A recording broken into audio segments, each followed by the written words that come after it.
wabarakatuh. Perkenalkan, nama saya Najwa Hasna Salsabila, nomor presensi 20 dari kelas 1010. Ingin menampilkan storytelling mengenai tokoh penyebar ajaran agama Islam di Indonesia. Selamat menyaksikan. Tokoh yang pertama adalah Sultan Malik Al-Saleh. Sultan Malik Al-Saleh sendiri merupakan pendiri sekaligus raja pertama dari Kesultanan Samudra Pasai yang berdiri pada tahun 1267 Masehi. Beliau memeluk Islam dikarenakan pertemuannya dengan Syekh Ismail dari Mekah. Beliau memiliki nama asli Meurasilu, namun setelah memeluk Islam namanya diganti menjadi Sultan Malik Al-Saleh. Beliau berkuasa selama 29 tahun dan memiliki kuat pengaruhnya terhadap kekuasaan Kesultanan Samudra Pasai. Beliau wafat pada tahun 1297 Masehi, lalu digantikan oleh Sultan Mahmud Malik Al-Zahir. Beliau dimakamkan di desa Bauringin, Kecamatan Samudra.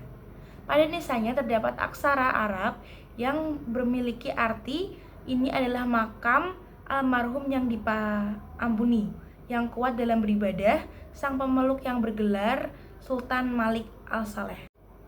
Kemudian tokoh yang kedua adalah Sultan Ahmad, yang berkuasa sekitar pada tahun 1326 Masehi hingga 1348 Masehi.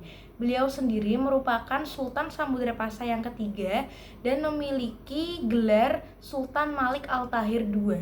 Dalam masa pemerintahannya, Samudra Pasai ini pernah dikunjungi oleh seorang penjelajah dari Maroko yang bernama Ibnu Battuta. Nah, dalam catatannya, Sultan Ahmad ini disebut sebagai sultan yang memperhatikan terhadap perkembangan agama Islam di Samudra Pasai. Dan dia tuh juga sangat berusaha keras dalam menyebarkan ajaran agama Islam di berbagai wilayah di Samudra Pasai sendiri.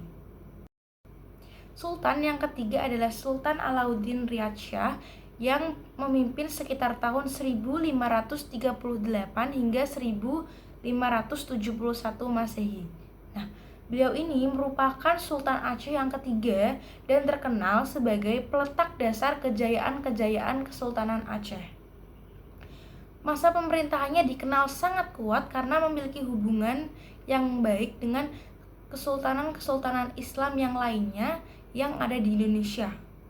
Beliau ini sangat berjasa dalam penyebaran agama Islam di Indonesia karena mendatangkan ulama-ulama dari India dan Persia untuk mengajarkan secara langsung ajaran agama Islam. Nah, setelah dibentuknya kader dakwah, para pendakwah tersebut akan dikirim ke pedalaman Sumatera untuk selanjutnya mengajarkan ajaran agama Islam secara merata sehingga masyarakat paham betul apa itu ajaran agama Islam. Pada masa pemerintahannya, ajaran agama Islam ini bisa sampai ke daerah Minangkabau hingga Indrapura. Yang keempat ada Wali Songo. Nah, Wali Songo ini merupakan 9 wali atau sunan yang menjadi pelopor penyebar agama Islam di Jawa. Nah, para 9 wali ini menggunakan berbagai macam metode untuk menyebarkan agama Islam. Di antaranya ada pernikahan, kesenian, pendidikan, perdagangan, hingga politik. Mereka, para wali ini berdagang sambil mengajarkan agama Islam. Kemudian mereka juga menggunakan metode lain seperti dakwah Islam melalui pesantren yang digagas sendiri oleh para wali songo ini yang kemudian berdampak sangat efektif dalam menyebarkan agama Islam hingga pelosok Indonesia. Nah, sultan yang kelima adalah Sultan Alauddin. Sultan Alauddin ini memiliki nama asli I Mangarangi Daeng Manrabia. Beliau ini sudah dinobatkan sebagai Raja Goa sejak usianya yang 7 tahun. Nah, beliau ini tuh juga memiliki dampak besar atau berjasa besar dalam menyebarkan ajaran agama Islam di Sulawesi Selatan. Beliau ini merupakan Raja Goa yang pertama kali masuk Islam bersama Raja Talo. Nah, pada masa pemerintahannya, penyebaran agama Islam itu sudah sampai daerah Buton dan Dompu atau Sumbawa. Beliau juga dapat mengislamkan kerajaan seperti Kerajaan Sopeng, Wojo, dan Buni. Selain Sultan Alauddin, ada seorang pendakwah yang juga berjasa dalam menyebarkan ajaran agama Islam, yaitu adalah Datuk Ri Bandang. Nah, pendakwa ini yang berasal dari Minangkabau. Nah, tokoh yang keenam adalah Datuk Tunggang Pangeran.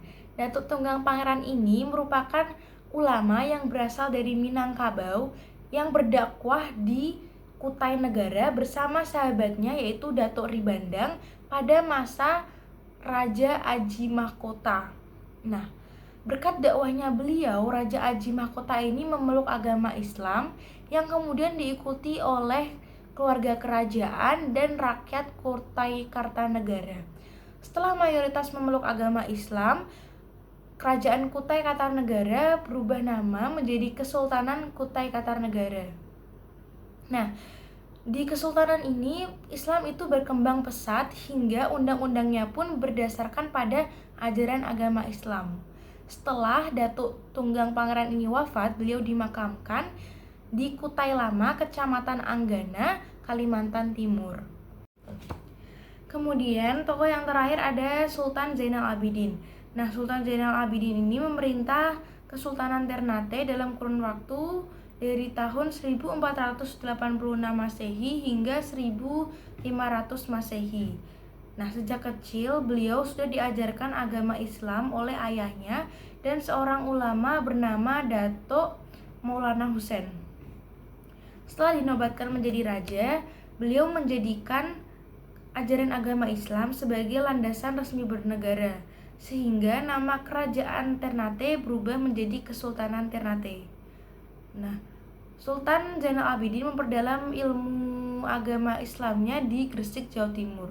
Setelahnya dia kembali ke Ternate dan mengajak para ulama, di antaranya ada Tuhu Bahunul, untuk membentuk dakwah di seluruh Maluku.